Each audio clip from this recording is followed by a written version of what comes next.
નમસ્કાર દર્શક મિત્રો, આપ જોઈ રહ્યા છો ગુજરાત ન્યૂઝ પોરબંદર। હું છું વાળા ટીશા આપની સાથે। સમાચારોની શરૂઆત કરીએ તે પહેલા એક નજર આજની હેડલાઇન્સ પર। આ હેડલાઇન્સના પ્રાયોજક છે ઝેવર, સુવર્ણ સ્પર્શ સંપૂર્ણતાનો।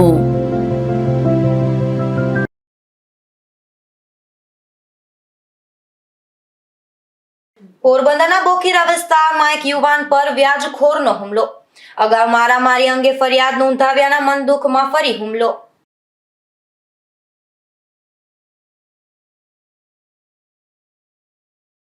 કુતિયાણામાં રાજકીય આગેવાનો દ્વારા કરાયેલ દબાણ હટાવાયું।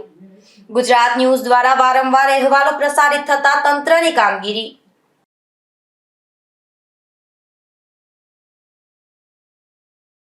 ડુંગળીએ હવે ગૃહિણીઓ બાદ ધોરાજીના ખેડૂતોને રોવડાવ્યા। કકડતી ઠંડીમાં ડુંગળી વેચવા જતા ખેડૂતોને પૂરતો ભાવ પણ મળતો નથી।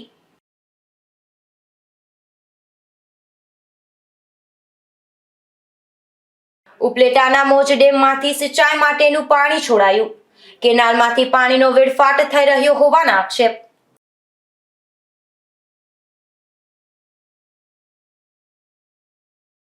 પોરબંદરના આવાસ યોજનામાં અંતિમ 124 બ્લોકનો ઓનલાઈન ડ્રો કરાયો હતો અને લાભાર્થીઓને એલોટમેન્ટ લેટર આપી ફ્લેટ ફાળવવામાં આવ્યા છે। આ પ્રસંગે પૂર્વ કેબિનેટ મંત્રી સહિતના મહાનુભાવો ખાસ ઉપસ્થિત રહ્યા હતા। સરકાર દ્વારા પોરબંદરમાં બીએસયુપી આવાસ યોજનાની મંજૂરી તારીખ 18/8/2011માં મળી હતી અને આ યોજના અંતર્ગત બોખીરા વિસ્તારમાં આવાસનું નિર્માણ કરાયું હતું, જે તારીખ 31/3/2017ના રોજ પૂર્ણ થયું હતું। આ યોજનામાં ઇન્ફ્રાસ્ટ્રક્ચર સાથેનો પ્રોજેક્ટ અંદાજિત ₹94 કરોડનો હતો। આ આવાસ યોજનામાં કુલ 51 ટાવર આવેલા છે। એક ટાવરમાં કુલ 48 યુનિટ આવેલા છે અને ફ્લોર દીઠ 12 યુનિટ આવેલા છે। કુલ 2448 આવાસો બનેલા છે। આવાસોમાં ફ્લેટ મેળવવા લાભાર્થીઓને કોમ્પ્યુટરાઇઝ ડ્રો કરી અને ફ્લેટની ફાળવણી કરવામાં આવે છે।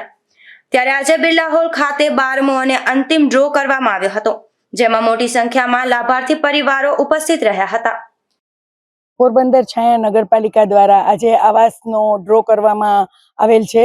124 બાકી હતા, એટલે આપણી પાસે 2448 ટોટલ હતા, એમાં 124 જ બાકી હતા, એટલે આજે પૂર્ણાવતી થાય છે અને આજે 124 લાભાર્થીને આપણે આવાસનો ડ્રો કરવામાં આવેલ છે। અને લોકો ઘણા વખતથી વેઇટ કરતા હતા કે અમારું હવે ક્યારે તમે લોકો કરો છો ડ્રો, તો આજે એ લોકોની આતુરતાનો અંત આવેલ છે અને 124 લોકોને પોતાના ઘરનું સ્વપ્ન આજે પૂરું થશે અને એ લોકોને જેને આજે ડ્રો લાગેલ છે એ બધાને ખૂબ ખૂબ શુભેચ્છાઓ આપું છું અને એના ઘરમાં બધા સુખી રહે એવી અને સ્વચ્છતા જાળવે।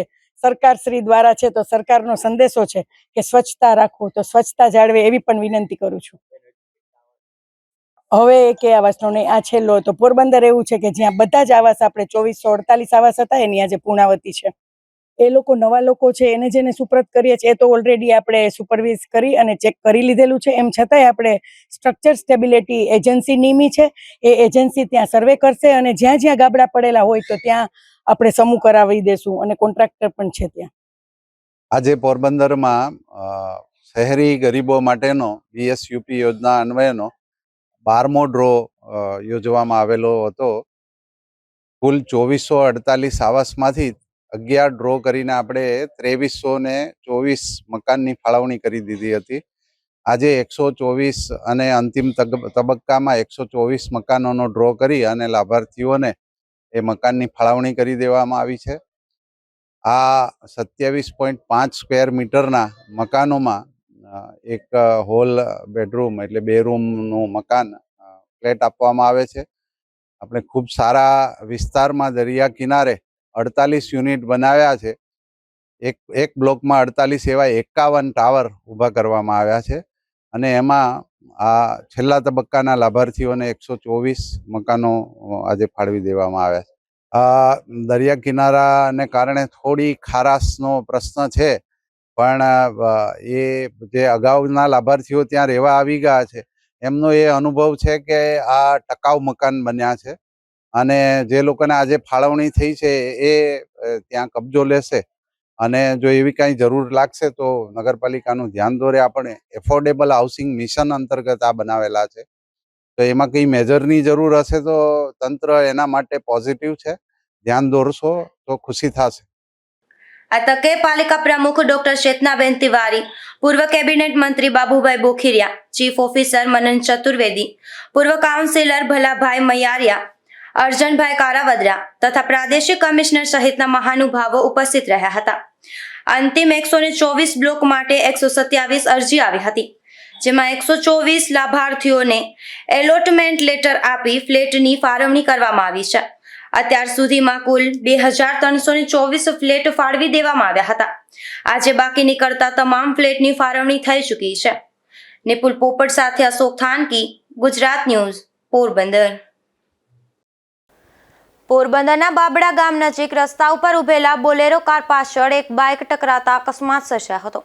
આ અકસ્માતમાં બાઇકમાં સવાર એક આધેડને ઈજા પહોંચતા તેમને સારવાર માટે ભાવસીજી હોસ્પિટલમાં ખસેડવામાં આવ્યા હતા. પોરબંદરના ખાંભોદર ગામે રહેતા રમેશભાઈ નથુભાઈ ભૂતિયા નામના આધેડ બાઇક લઈ અને પોરબંદરથી તેમના ઘરે જતા હતા, ત્યારે બાબડા નજીક રસ્તાની સાઈડમાં ઉભેલા બોલેરો સાથે આધેડનું બાઇક ટકરાતા અકસ્માત સર્જાયો હતો. આ અકસ્માતમાં આધેડને ઈજા પહોંચતા તેમને સારવાર માટે પોરબંદરની ભાવસીજી હોસ્પિટલમાં ખસેડવામાં આવ્યા હતા. અશોક થાનકી, ગુજરાત ન્યૂઝ, પોરબંદર. પોરબંદરના બોખીરા વિસ્તારમાં રહેતા એક યુવાને વ્યાજખોર સામે ફરિયાદ નોંધાવી હતી, જેના મન દુઃખને લઈને વ્યાજખોર દ્વારા યુવાન ઉપર હુમલો કરાયો હતો.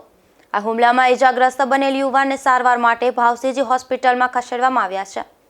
પોરબંદરના બોખીરા વિસ્તારમાં રહેતા જયેશ રાજાભાઈ બળેજા નામના યુવાને થોડા સમય પૂર્વે હિતેશ ધોબી નામના શખ્સ પાસેથી 30,000 રૂપિયા 10% વ્યાજે પૈસા લીધા હતા અને વ્યાજે લીધેલા પૈસાની આ યુવાને 1 લાખ રૂપિયા જેવી રકમ પણ ચૂકવી દીધી હતી.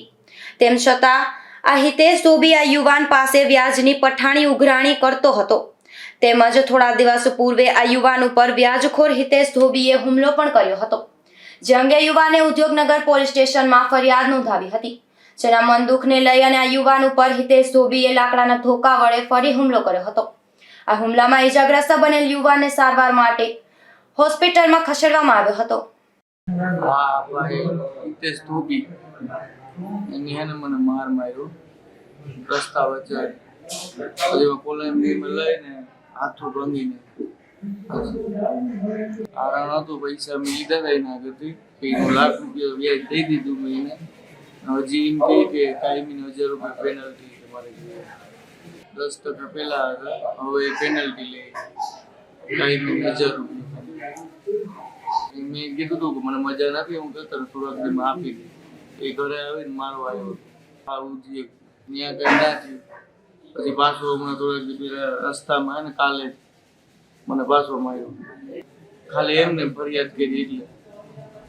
આ ઘટના બાદ પોલીસે પણ નિવેદન નોંધી આગળની કાર્યવાહી હાથ ધરી હતી અને આ શખ્સ સામે ફરિયાદ નોંધી હતી. અશોક થાનકી, ગુજરાત ન્યૂઝ, પોરબંદર.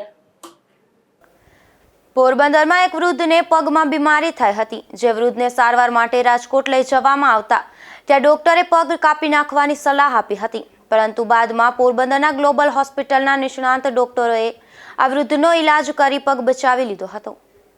પોરબંદર જેવા નાના શહેરોમાં સામાન્ય લોકોમાં એવી માન્યતા જોવા મળતી હોય છે કે આપણા શહેરમાં નિષ્ણાંત ડોક્ટરો નથી, માટે કોઈ પણ બીમારીની સારવાર રાજકોટ કે અમદાવાદ જેવા મોટા શહેરોમાં કરાવવી જોઈએ, પરંતુ તે વાસ્તવિકતા નથી. પોરબંદર શહેરમાં પણ ખૂબ નિષ્ણાંત ડોક્ટરો જોવા મળે છે અને આ વાતને સાર્થક કરતું એક ઉદાહરણ પણ હાલમાં જોવા મળ્યું છે, જેમાં પોરબંદર નજીકના દેગામ ખાતે રહેતા અરબમભાઈ સુંડાવદરા નામના વૃદ્ધને પગમાં કંઈક કરડી જવાથી અથવા તો કંઈક લાગી જવાથી પગ કાળો પડવા લાગ્યો હતો અને પીડા શરૂ થઈ ગઈ હતી. ત્યારે તેમના પરિવારજનોએ રાજકોટની એક ખ્યાતનામ હોસ્પિટલમાં તેના ઓપરેશન સહિતનો ઈલાજ કરાવ્યો હતો, પરંતુ બાદમાં ફરી તબિયત લથડતા તેઓ રાજકોટ બતાવવા માટે ગયા હતા, જ્યાં ડોક્ટરે તેમને પગ કાપી નાખવાની સલાહ આપી હતી, જેના કારણે તેમનો પરિવાર પણ આ વૃદ્ધના પગ ગુમાવવાની ચિંતામાં પડી ગયો હતો. તેવા સમયે અરબમભાઈના પુત્ર અને દેગામના સરપંચ ભરતભાઈ સુંડાવદરાએ તેમના મિત્ર એવા પોરબંદરની ગ્લોબલ હોસ્પિટલના ડોક્ટર રામ પરમારને બધી હકીકત જણાવી હતી. ત્યારે ડોક્ટર રામ પરમારે અરબમભાઈ નામના વૃદ્ધનો ફરીથી ઈલાજ શરૂ કર્યો હતો, જેમાં સંપૂર્ણ ઈલાજ બાદમાં પ્લાસ્ટિક સર્જરી કરી પગ બચાવી લીધો હતો. ત્યારે અરબમભાઈ તથા તેમના પુત્ર ભરતભાઈ અને તેમના પરિવારજનોએ ડોક્ટર રામ પરમારનો આભાર વ્યક્ત કર્યો હતો. મારું નામ અરબમ જના, દેગામ, રહેવાનું વાળીએ અને રામ સાહેબે બહુ મહેનત કરીને મારો પગ રાખી દીધો. અતિશય મહેનત કરી એની માથે ઊભે કાયમને માટે જેટલી ટીમ ડ્રેસિંગ હાલ્યો એટલી ટીમ કોઈ રાજકોટના ડૉક્ટરે કામ કીધું હતું? રાજકોટના ડૉક્ટરે રીતે કંઈ ધ્યાન જ બહુ નહોતા દેતા. એ તો એ કે કાપવો જોઈએ, ઘડી કામ કરવું જોઈએ, તેમ કરવું જોઈએ. મારે કપાવવો નહીં તો કાંઈ બસ આપણે પગ પછી નક્કી કરીને પછી જોઈશું. ડૉક્ટર સાહેબને આપણે પૂછીએ ને, આપણે જાણીતા હોઈને. મારું નામ ભરતભાઈ અરપમભાઈ સુંડાવરગા, મારું ગામ જેગા. મારા બાપુજીને સાતમ આઠમ આપણે કહીએ તહેવાર માટે પગમાં કંઈક લાળ, આપણે દેશી ભાષામાં લાળ કહીએ, એવું કે ગમે એના લીધે પગ આખો કાળા પડવા માંડ્યો અને રાજકોટ અમે ટ્રીટમેન્ટ લેવા ગયા. અહીં આપણે પ્રાથમિક સારવાર પોરબંદર લઈને લોકો કે તમે રાજકોટ જાઓ ડૉક્ટરથી. પછી રાજકોટ અમે સારવાર ચાલુ કરાવી. રાજકોટ અમે 10 દિવસમાં 2 હોસ્પિટલ ફેરવી. 2 નામાંકિત હોસ્પિટલના ડૉક્ટર કે આ પગ આપણે કોઈ હિસાબે બચાવી શકશું નહીં, આને ગોઠણથી ઉપર કાપવો પડશે. પછી રામ સાહેબ મારા મિત્ર મેં એની સલાહ લીધી, તો રામ સાહેબ કે આપણે આવીને આપણે પ્રયત્ન કરીએ. રામ સાહેબ પરમાર ગ્લોબલ હોસ્પિટલ. પછી સાહેબે સારવાર શરૂઆત કરી અને 105 દિવસની સારવાર અને સતત ડ્રેસિંગ માટે સતત સાહેબની હાજરી અને સાહેબની મહેનતને લીધે મારા બાપુજીનો પગ બસી ગયો. અને બીજા નંબરમાં રાજકોટ જે મારે 10 દિનનો ખર્ચો આવ્યો હતો એથી એટલા જ ખર્ચાઓને કે એથી ઓછા ખર્ચામાં સાહેબનું ડ્રેસિંગ, પ્લાસ્ટિક સર્જરી સહિત થઈ ગઈ. એટલે મારે આ વિડીયો કોઈ પ્રમોશન કે એવું નથી, પણ આ મૂકવાનું કારણ છે મળીએ કે આ વિસ્તારના માણસો આપણે ધારતા, કારણ કે આ વસ્તુ સુમામાં વધારે થાય આ વખતે જોવા મળતી. એટલે કોઈ પણ દર્દીને આપણે એવું ભગવાન પ્રાર્થના કે ન થાય, પણ છતાંય પણ આવી કોઈ તકલીફ થાય તો એક વખત રામ સાહેબ પરમારની ગ્લોબલમાં મુલાકાત આવશ્યક લેવી. કારણ કે ખર્ચો તો ઠીક સમજણ, પણ સાહેબની જે સારવાર મને સંતોષ થયો. 15-16 વર્ષથી આ રાજકારણ હોય છે અને આ હોસ્પિટલ લગભગ હોસ્પિટલના કામથી વાકેફ છે, પણ સાહેબનું કામ મને હાવ નોર્મલ સાહેબના ખારા મારું મળ્યું. એટલે રામ સાહેબનું ખાસ કરીને આ કારણ એ છે કે આપણા વિસ્તારના કોઈ પણ માણસને આવી તકલીફ આપણે નથી ઈચ્છતા કે થાય, પણ છતાંય થાય તો પહેલાં ગ્લોબલ હોસ્પિટલમાં રામ સાહેબ પરમારની આવશ્યક મુલાકાત લેવી. રાજકોટની નામાંકિત હોસ્પિટલો, આપણે હોસ્પિટલ કોઈ નામ નથી લેવા, પણ નામાંકિત હોસ્પિટલો વાળા એમ કહેતો હતો કે આ કાપવો પડે. એ રામ સાહેબના પ્રયત્ન અને બધાને દયાથી પગ અત્યારે બાપાનો એમ કેમ બસી ગયો છે. હું doctor Ram Parmar, global hospital Porbandar. આપણી પાસે અરભમભાઈ સુંડાવદરા અંદાજિત 2 થી 3 મહિના પહેલાં રાજકોટ સારવાર લઈ અને આપણી પાસે આવેલા. તે સમયે 8મા મહિનામાં ઓગસ્ટ સમય દરમિયાન પગમાં કશું લાગી જવાના કારણે અથવા તો કશું કરડી જવાના કારણે એનો પગ કાળો પડવાનું ચાલુ થયેલું. અને પછી એ લોકો અહીંયા પોરબંદર બતાવી અને પછી રાજકોટ સારવાર માટે ગયેલા. ત્યાં પગમાં ઓપરેશન કરી અને સાફસૂફ કરેલી હતી. એ સમય દરમિયાન તબિયત થોડી બગડતા અને ત્યાંના ડૉક્ટરોએ સલાહ આપેલી કે ભાઈ પગ કાપવો પડે એવી કન્ડિશન છે. તો દર્દીના દીકરા એટલે કે ભરતભાઈ સુંડાવદરા એને મારી સલાહ લીધી અને બાપાને પણ થોડું પાછું રાજકોટ થી પોરબંદર વાડી વિસ્તાર બાજુ થોડું રહેવાની ઈચ્છા હતી. એટલે પગના કાપવાનો નિર્ણય ના લેતા એ લોકો આપણી હોસ્પિટલે આવેલા અને અહીંયા જોઈ અને ડ્રેસિંગ કરેલું. અને ડ્રેસિંગમાં સારો સુધારો આવ્યા બાદ પગ બચાવવાની કામગીરી માટે આપણે પ્રાથમિકતા આપી અને દર્દીને પગમાં પણ સુધારો આવ્યો અને ડ્રેસિંગમાં પણ લાલાશ આવવા માંડી, ઇન્ફેક્શન પણ ઓછું થવા માંડ્યું. એકાત્રે ડ્રેસિંગ કરી અને જે કાંઈ પણ બગાડ હતો એ બધું સાફ કર્યો અને અંતે પ્લાસ્ટિક સર્જરી કરી અને પગ ઉપર ચામડી ચોંટાડી અને પગ બચાવવામાં આપણે સક્ષમ રહ્યા છીએ. આ છે એનો પગ.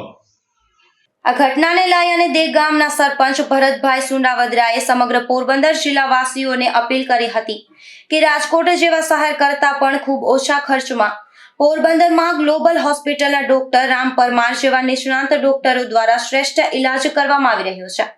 ત્યારે લોકોએ મોટા શહેરોનો મોહ ન રાખી પોરબંદરના સારા ડોક્ટરો પાસે પોતાનો ઇલાજ કરાવવો જોઈએ. અશોક થાનકી, ગુજરાત ન્યૂઝ, પોરબંદર. પોરબંદરના એક સાયકલની દુકાનમાંથી 10 મિનિટમાં જ ₹69,800ની રોકડની ચોરી થઈ છે. ત્યારે પોલીસે સીસીટીવી ફૂટેજના આધારે વધુ તપાસ હાથ ધરી છે. પોરબંદરના ફાયર બ્રિગેડ સામે રહેતા અને પાંજરાપોળ રોડ ઉપર સાયકલ હાઉસ નામની દુકાન ધરાવતા યોગેશ નરેન્દ્રભાઈ કોટેચાએ નોંધાવેલી પોલીસ ફરિયાદ મુજબ તેઓ તારીખ 21ના રોજ સવારે 7 વાગે તેમની દુકાનની સામે આવેલ મામાદેવના મંદિરે અગરબત્તી કરવા માટે ગયા હતા અને 10 મિનિટ બાદ પરત ફર્યા ત્યારે ટેબલના ખાનામાં રાખેલ 69,800 રૂપિયાની ચોરી થઈ હતી. બાજુમાં આવેલ દુકાનમાં સીસીટીવી કેમેરા હોવાથી તેના ફૂટેજ ચેક કરતા એક અજાણ્યો શખ્સ દુકાનમાંથી બહાર નીકળતો નજરે ચડ્યો હતો. આથી અજાણ્યા શખ્સ સામે 69,800 ની રકમ ચોરી કરવા અંગે ફરિયાદ નોંધાવી છે. ત્યારે પોલીસે વધુ તપાસ હાથ ધરી છે. નિપુલ પોપટ, ગુજરાત ન્યૂઝ, પોરબંદર.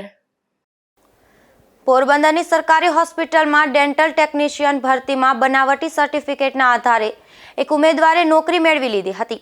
આ બનાવમાં કમલાબાગ પોલીસે ધરપકડ કરી કોર્ટમાં રજૂ કરતા 4 દિવસીય રિમાન્ડ મંજૂર થયા હતા અને તેના રિમાન્ડ પૂર્ણ થતાં તેને જેલ હવાલે કરાયો છે. પોરબંદર સરકારી ભાવસીજી હોસ્પિટલમાં ડેન્ટલ ટેકનિશિયનની ભરતીમાં ખોટા ડોક્યુમેન્ટ રજૂ કરી ડેન્ટલ ટેકનિશિયન તરીકે નોકરી મેળવી લેનાર દેવકંદર્પ વૈદ્ય સામે પોરબંદરના કમલાબાગ પોલીસ સ્ટેશનમાં ગુનો દાખલ થયો છે. સમગ્ર મામલો જોઈએ તો ગુજરાત સરકાર દ્વારા સંચાલિત ભાવસીજી જનરલ હોસ્પિટલ પોરબંદર દ્વારા આરોગ્ય સાથી પોર્ટલ ઉપર બહાર પાડવામાં 11 માસની કરાર આધારિત તદ્દન હંગામી ભરતીઓ પૈકી ડેન્ટલ ટેકનિશિયનની 11 માસની કરાર આધારિત તદ્દન હંગામી ભરતીમાં પોરબંદરની ધનલક્ષ્મી સોસાયટીમાં રહેતો દેવ વૈદ્યની ભરતી પ્રક્રિયામાં પસંદગી કરવામાં આવી હતી. આ ભરતી પ્રક્રિયામાં ઇન્ટરવ્યૂ સહિતની ઉમેદવારીની પસંદગીમાં હોસ્પિટલના ઉચ્ચ અધિકારીઓની કમિટીમાં ડોક્યુમેન્ટ ચકાસણી અને પસંદગી કરવામાં આવી હતી. ભરતી પ્રક્રિયાને લઈને હોસ્પિટલના ઇન્ચાર્જ RMO એ કમલાબાગ પોલીસ સ્ટેશનમાં ફરિયાદ નોંધાવી હતી, જેને પગલે કમલાબાગ પોલીસે તેમની ધરપકડ કરી અને અદાલતમાંથી 4 દિવસના રિમાન્ડ મેળવ્યા હતા. આ રિમાન્ડ પૂર્ણ થતા આરોપીને જેલ હવાલે કરવામાં આવ્યો છે. નિપુલ પોપટ, ગુજરાત ન્યૂઝ, પોરબંદર. પોરબંદરના વિસાવાડા ગામે રહેતા એક પરપ્રાંતીય મજૂર મહિલાની તબિયત ખરાબ થયા બાદ મોત થયું હતું. આ ઘટના બાદ મહિલાના મૃતદેહને PM માટે પોરબંદરની ભાવસીજી હોસ્પિટલમાં ખસેડવામાં આવ્યો હતો. પોરબંદરના વિસાવાડા વિસ્તારમાં એક ખેડૂતના ખેતરમાં MP પંથકમાંથી એક મજૂર પરિવાર મજૂરી કામ માટે આવ્યો હતો. આ પરિવારના સંતુ પ્યારેસિંહ નામના મહિલાની છેલ્લા 2 દિવસથી તબિયત ખરાબ હોવાથી વિસાવાડા આરોગ્ય કેન્દ્ર ખાતે સારવાર ચાલતી હતી. આ મહિલાને રાત્રિના સમયે ઉલટી થયા બાદ મોત થયું હતું. આ ઘટના બાદ મહિલાના મૃતદેહને PM માટે પોરબંદરની ભાવસીજી હોસ્પિટલમાં ખસેડવામાં આવ્યા હતા. આ ઘટના બાદ પોલીસે પણ આગળની કાર્યવાહી હાથ ધરી હતી. અશોક થાનકી, ગુજરાત ન્યૂઝ, પોરબંદર. પોરબંદરના કડિયા પ્લોટ વિસ્તારમાં ગાળો આપવાની ના પાડતા એક વૃદ્ધ પર માતા પુત્રએ હુમલો કર્યો હતો. આ હુમલામાં ઇજાગ્રસ્ત બનેલ વૃદ્ધને સારવાર માટે પોરબંદરની ભાવસીજી હોસ્પિટલમાં ખસેડવામાં આવ્યા હતા. પોરબંદરના કડિયા પ્લોટ વિસ્તારમાં રહેતા આવડાભાઈ રામભાઈ સિંગરખિયા નામના વૃદ્ધ પર ગાળો બોલવાની ના પાડવા બાબતે દીપક મંગાભાઈ સિંગરખિયા અને સંતોકબેન મંગાભાઈ સિંગરખિયા નામના બંને માતા પુત્રએ ગાળો આપી પથ્થર વડે હુમલો કર્યો હતો. આ હુમલામાં ઇજાગ્રસ્ત બનેલ વૃદ્ધને સારવાર માટે હોસ્પિટલમાં ખસેડવામાં આવ્યા હતા. મારું નામ આવડાભાઈ રામા સિંગરખિયા, કડિયા પ્લોટમાં રહું છું. બરોબર, હું 12:15 અંદર ઘરેથી નીકળ્યો તો ભાઈ બહેનોને બધીને ગારું કાઢતો આમ તો ફેલાવતો. મેં મનન દ્રષ્ટિએથી મેં કીધું હવે હું કરે કાઢતો મારા આમો ઉશ્કેરાનો મને ધક્કો મારી પાડી નાખ્યો. તે માણસો ટોરા ભેરા થઈ ગયા ને વચમાં ભાવેશભાઈ બચાવવામાં આવ્યા. મને બરોબર, ભાવેશભાઈ કરી મને બચાવવામાં આવ્યા. ભાઈ બધીને ગારું કાઢતો. મને એની માન મમ્મી આવી ગયા. મેં આવી ને પાઇપ એની મમ્મી પાઇપ તમારે મારી વહુ છોકરાની વહુ ને મારા મિસિસ ઘરો એ આવીને એને પકડ્યા. મને પાણો મારી દીધો માથામાં. મા દીકરા બે થઈ એના પાઇપ હતી મારા છોકરા વહુ ને મારી દીધો ખંભામાં. ને એવું અંતર ફેલાવે છે ને નાના છોકરાઓને છે ને ચર્ચ ગાંજાના છે ને અફીણના એ બધાને એવા વ્યસનો કરે છે. મેં એવી વાત સાંભળી એટલે તો આ તો સારું ન કહેવાય. શું નામ છે એનું? નામ છે ભાઈ દીપક મંગા સિંગરખિયા ને એની માનું નામ છે સંતોકબેન મંગા સિંગરખિયા. આ ઘટના બાદ ઇજાગ્રસ્ત વૃદ્ધનું કમલાબાગ પોલીસે નિવેદન લઈ ફરિયાદ નોંધવામાં આવી હતી. અશોક થાનકી, ગુજરાત ન્યૂઝ, પોરબંદર. પોરબંદરના જીઆઈડીસી વિસ્તારમાં આવેલ એક સ્કૂલમાં વોચમેન નોકરી કરતા એક આધેડનું સ્કૂલ ખાતે રાત્રિના સમયે મોત થયું હતું, ત્યારે તેમના મૃતદેહને પીએમ માટે હોસ્પિટલમાં ખસેડવામાં આવ્યા હતા. પોરબંદરના રેલવે ફાટક ધરમપુર વિસ્તારમાં રહેતા કરશનભાઈ ચનાભાઈ કોડિયારતર નામના આધેડ જીઆઈડીસી વિસ્તારમાં આવેલ એક સ્કૂલમાં વોચમેન તરીકે કામ કરતા હતા. ગઈકાલે રાત્રિના આધેડ સ્કૂલે ગયા હતા, ત્યારે સ્કૂલમાં અગમ્ય કારણોસર મોત થતા તેમના મૃતદેહને પીએમ માટે પોરબંદરની ભાવસીજી હોસ્પિટલમાં ખસેડવામાં આવ્યા હતા. અશોક થાનકી, ગુજરાત ન્યૂઝ, પોરબંદર. કુતિયાણામાં રાજકીય આગેવાનો દ્વારા દબાણ કરી અને દુકાનો ખડકી દેવામાં આવી હતી, જે અંગે ગુજરાત ન્યૂઝ પોરબંદર દ્વારા પર્દાફાશ કરવામાં આવ્યો હતો, ત્યારે તે દબાણ દૂર કરવાની કામગીરી હાથ ધરવામાં આવી છે. કોઈપણ જાતની શરમ વિના સમાચારમાં અગ્રેસર રહેતા ગુજરાત ન્યૂઝની ખબરની વધુ એક મોટી અસર કુતિયાણામાં જોવા મળી છે, જેમાં 9 મહિના પહેલા ગુજરાત ન્યૂઝ દ્વારા કુતિયાણામાં પેશકદમીમાં બનાવાયેલ દુકાનનો પર્દાફાશ કરાયો હતો. ત્યારે તંત્ર દ્વારા માત્ર નોટિસ પાઠવી સંતોષ માની લેવાયો હતો, પરંતુ ગુજરાત ન્યૂઝે વાસ્તવિકતા બતાવી હતી અને આ જમીન તાલુકા પંચાયત વિભાગમાં આવતી હોવાની અને ત્યાં પેશકદમી થઈ હોવાની સચોટ માહિતી બતાવી હતી. ત્યારે આ માહિતીના કારણે આજરોજ કુતિયાણાના મામલતદાર દ્વારા બુલડોઝર ફેરવી દેવાયું હતું અને જમીન ખુલ્લી કરાઈ હતી. આ દુકાન એક રાજકીય આગેવાન દ્વારા બનાવાઈ હોવાનું જાણવા મળે છે, ત્યારે આ દબાણ દૂર થતા આ મુદ્દો ટોક ઓફ ધ ટાઉન બન્યો છે. નાગેશ પરમાર, ગુજરાત ન્યૂઝ, કુતિયાણા.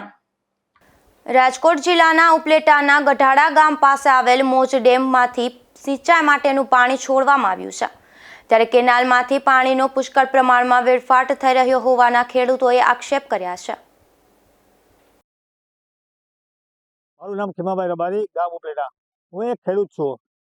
આજે મારી જમીનની અંદરથી જે પસાર થતી મોજ D2 જે કેનાલ છે, આજે 40 વર્ષથી અમારો એક લેખ પ્રશ્ન સળગતો રહેતો હોય અને વારંવાર રજૂઆત કરેલી હોય, સિંચાઈ ઓફિસ આપણે મોજ ઇરિગેશનમાં વારંવાર રજૂઆત કરેલી હોય, લેખિતમાં ફરિયાદો કરેલી છે, ઉપર અધિકારીઓ રાજકોટ જિલ્લામાં કરેલી છે, પરંતુ આનો કોઈ નિર્ણય નહીં આવતા અને જે ચોમાસાનું પાણી અઢળક આવતું હતું ત્યારે પણ અમે 50 આદમી માણસો જઈને અમારા કામ ધંધા મૂકીને પણ અમે ગયા હતા કે ભાઈ અમારો આ જે જૂનો કાઢ્યો છે તમે જે પડતો જમીનમાં મૂકીને ગયા હતા તે અત્યારે કોઈ પડતો જમીન નથી. અત્યારે જે જમીનો બધે વાવેતર થઈ ગઈ હોય અને નીચે જે પાણીની આવક હોય બધા ખેડૂતોને જે પાણી ક્યાંય નિકાલ ન હોય અને એ ખેતરમાં ફરી વળતા હોય એના હિસાબે અમે રસ્તામાં પાળો બનાવેલો છે.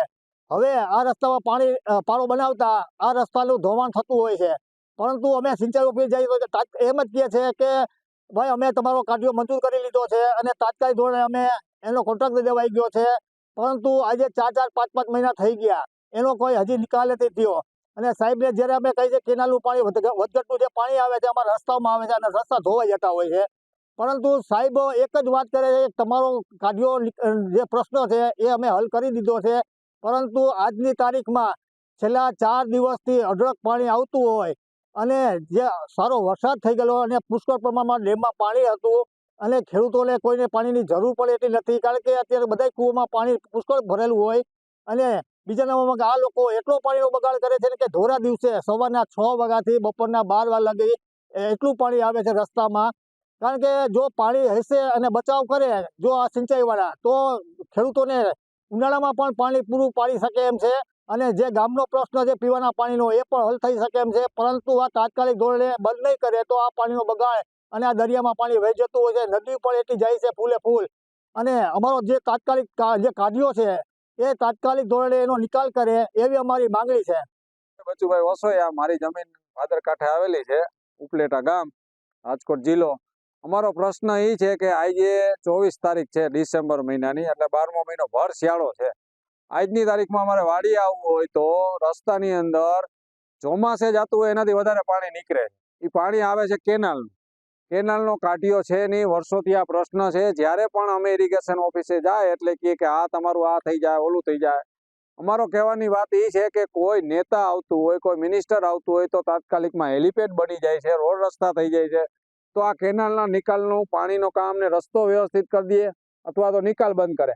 આજે નાના મોટા ખેડૂત 3 વીઘા 4 વીઘા 5 વીઘા અમે પૈસા ભેરા કરીને માંડ હજી દિવાળી પછી રસ્તો રિપેર કરેલો છે, એમાં નદીમાંથી ભરીને રેતીને એવું નાખેલું હતું એ બધું આજની તારીખમાં ધોઈ નાખ્યું છે. ત્યાંથી નદીએથી અમારી વાડી આવવા માટે અમારે આના કોઈ વિકલ્પ જ નથી. કોઈ પણ મજૂર માણા કે કોઈ હાલીને આવી શકે એમ નથી. આવી ઠંડીમાં વિડિયામાં જે તમે જોવો છો એ પાણીને આ રીતનું છે. તો અમારી સરકારશ્રીને અધિકારીઓને બધાને નમ્ર વિનંતી છે કે જલ્દીથી આનો નિકાલ કરો. નકર અમે કોઈ ગાંધી ચિંધ્યા માર્ગે કાંઈ આંદોલન કરવામાં નથી. અમે રોડ રસ્તા જામ કરશું.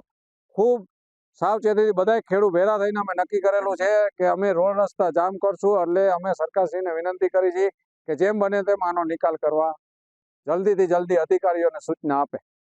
હું સેક્શન ઓફિસર PM જાવિયા મોજ સિંચાઈ યોજના.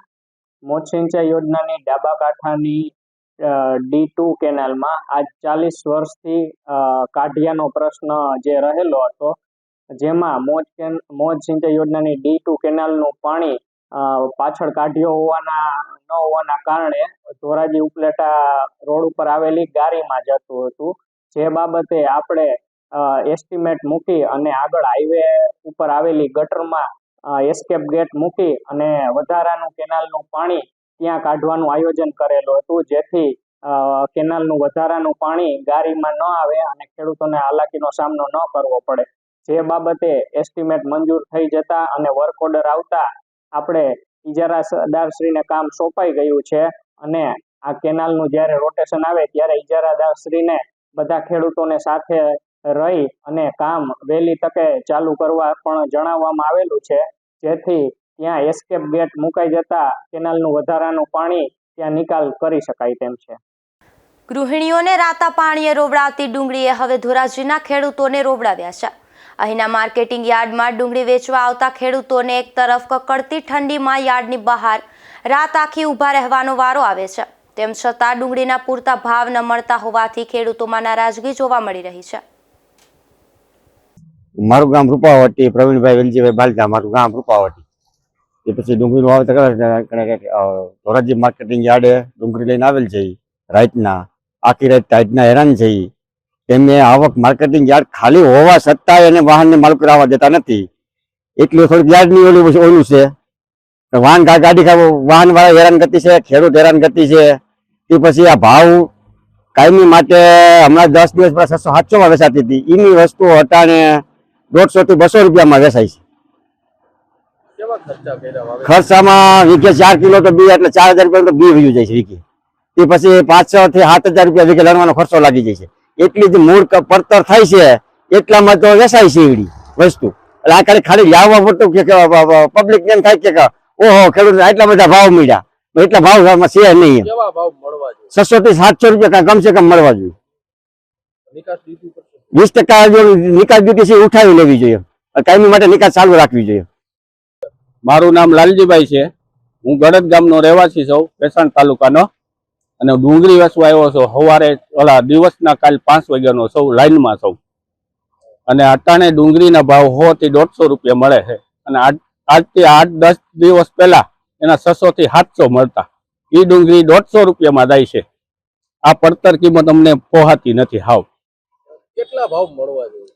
ઓછામાં ઓછા 600 થી 700 રૂપિયા મળવા જોઈએ. કડકડતી ઠંડીમાં કેવું હેરાન થવું પડે? અરે આખી રાત સાહેબ અહીંયા બેઠા થઈ, આખી રાત ગાડી ઉપર જ હુતા થઈ કે હુવાની વ્યવસ્થા હતી નહીં. જગદીશભાઈ હરિભાઈ, રૂપાવટી ગામ મારું. ડુંગળી લઈને આવ્યા છે ધોરાજી માર્કેટ યાર્ડમાં.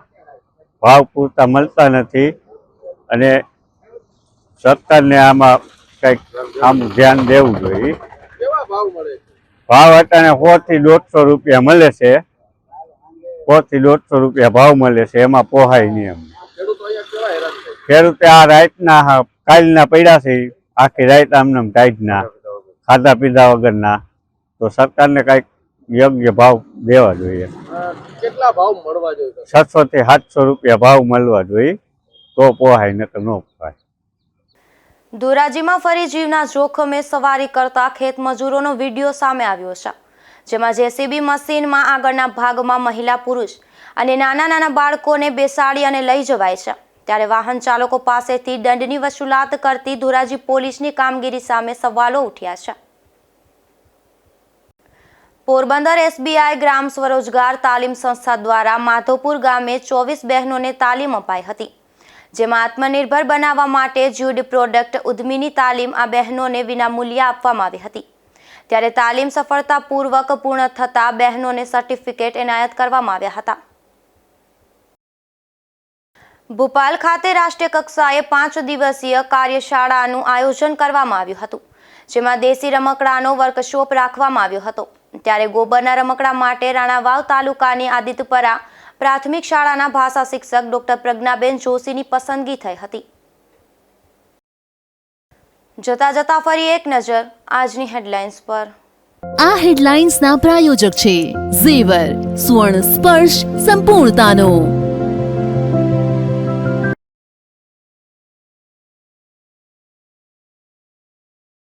પોરબંદરના બોખીરા વિસ્તારમાં એક યુવાન પર વ્યાજખોરનો હુમલો.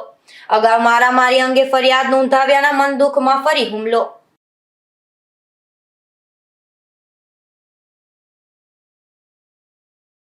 કુતિયાણામાં રાજકીય આગેવાનો દ્વારા કરાયેલ દબાણ હટાવાયું. ગુજરાત ન્યૂઝ દ્વારા વારંવાર અહેવાલો પ્રસારિત થતા તંત્રની કામગીરી.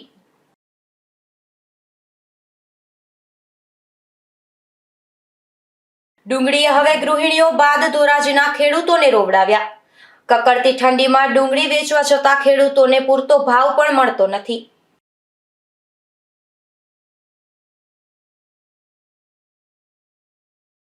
ઉપલેટાના મોજ ડેમમાંથી સિંચાઈ માટેનું પાણી છોડાયું.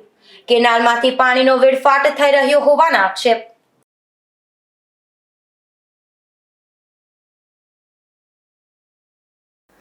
ફરી મળીશું આવતીકાલે આ જ સમયે નવા સમાચારો સાથે. ત્યાં સુધી રજા આપશો. નમસ્કાર.